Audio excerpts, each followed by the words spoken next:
Et si la raison pour laquelle Pluton a perdu son statut de planète en 2006 avait déjà été écrite, autrement, 2000 ans plus tôt? En 2006, l'Union astronomique internationale a tranché. Pluton n'avait pas nettoyé son orbite. Décision technique. Vote scientifique. Fin de l'histoire. Sauf qu'un texte retrouvé dans les grottes de Qumran, rédigé des siècles avant notre ère, ne classait déjà pas Pluton parmi les planètes. Pas pour une question d'orbite. Pour une toute autre raison. Ce texte parle d'une région aux confins du ciel ordonné. D'un objet qui n'y est ni une étoile errante, ni un astre comme les autres. Un objet qui, selon lui, aurait une fonction précise. Ce que nous allons vous montrer n'est ni une preuve, ni une fantaisie. C'est un texte, des manuscrits, et une coïncidence troublante que la science n'a jamais vraiment expliquée. Ce texte s'appelle le Livre d'Enoch. Pendant près de 17 siècles, il a été écarté des Bibles occidentales, jugé trop étrange, trop précis pour être retenu comme écriture.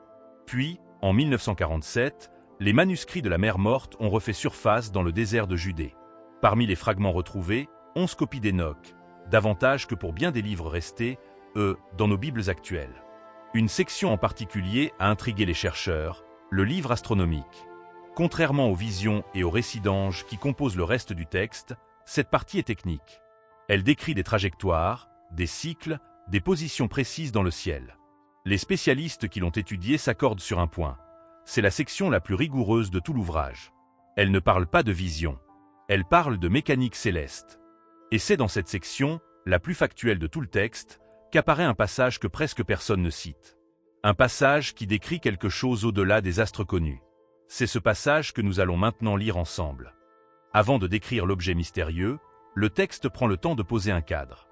Enoch est guidé à travers le ciel par un ange nommé Uriel, et ce dernier lui montre, un par un, les astres que les anciens appelaient les étoiles errantes, ce que nous connaissons aujourd'hui comme les 5 planètes visibles à l'œil nu: Mercure, Vénus, Mars, Jupiter, Saturne.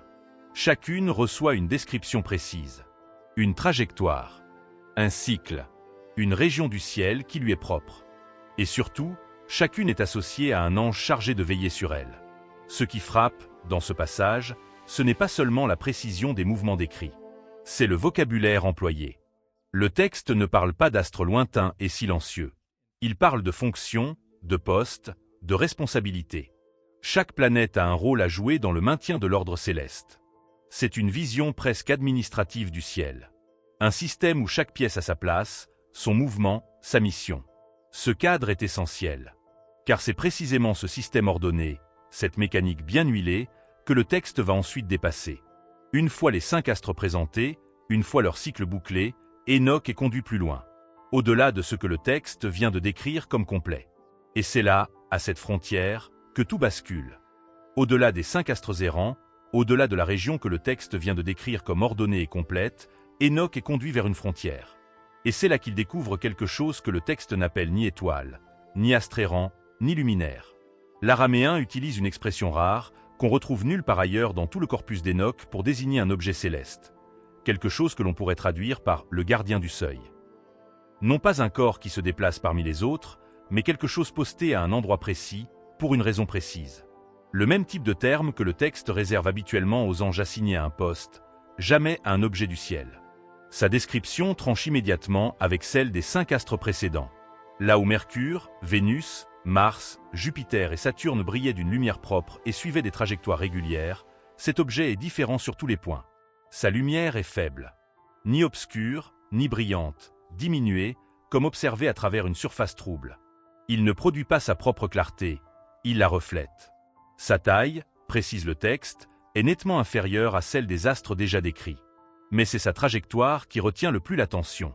Le texte emploie un mot pour une forme étirée, allongée, quelque chose qui s'éloigne loin, puis revient se rapprocher. Pas un cercle, une ellipse prononcée. Or, parmi tous les corps célestes majeurs de notre système solaire, un seul possède une orbite aussi excentrique, Pluton. Une trajectoire si allongée qu'à certains moments, Pluton se retrouve même plus proche du Soleil que Neptune, avant de repartir vers les confins, jusqu'à près de 50 fois la distance qui sépare la Terre du Soleil. Faible luminosité, petite taille, trajectoire étirée. À la frontière du système décrit, la correspondance est frappante. Mais une description, aussi précise soit-elle, ne dit encore rien de sa raison d'être.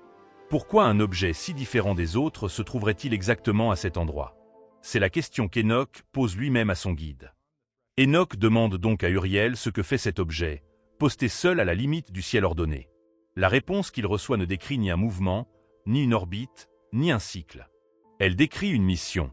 Selon le texte, cet objet maintient un scellement, une frontière, entre la région ordonnée du ciel, celle que Enoch vient de traverser, et ce qui se trouve au-delà.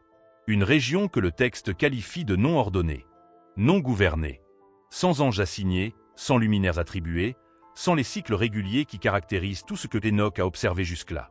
Le gardien du seuil n'est donc pas présenté comme un astre parmi d'autres. Il est présenté comme une limite active. Et le texte insiste sur un détail que peu de traductions ont pleinement rendu. Ce travail n'est pas décrit comme statique. Le verbe employé implique un effort continu, ininterrompu, la même construction grammaticale que le texte utilise ailleurs pour décrire les anges chargés de maintenir la trajectoire du Soleil ou les cycles de la Lune. Autrement dit, selon cette lecture, ce n'est pas malgré son travail que l'objet suit une orbite si étirée. C'est à cause de lui.